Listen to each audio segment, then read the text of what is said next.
नमस्कार, मी अभिनेत्री गीता निखरगे आणि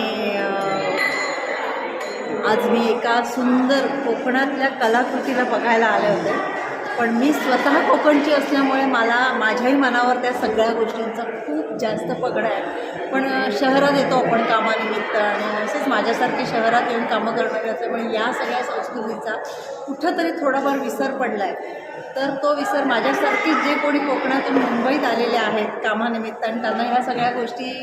विसराव्या लागत आहेत, त्यांना त्याचा आस्वाद नाही घेता येत, तर त्यांना तो घ्यायचा असेल तर आजच जे नाटक मी पाहिलं, जी कलाकृती मी पाहिली, संस्कृती फाउंडेशन लांजा रत्नागिरी आणि विधी एंटरटेनमेंट मुंबई यांच्या देदीप्यमान कलाकृतीने जे काय संस्कृतीचं दर्शन घडवलं आम्हाला, ते दर्शन तुम्हाला हवं असेल तर नक्की हे प्रयोग बघायला मुंबईत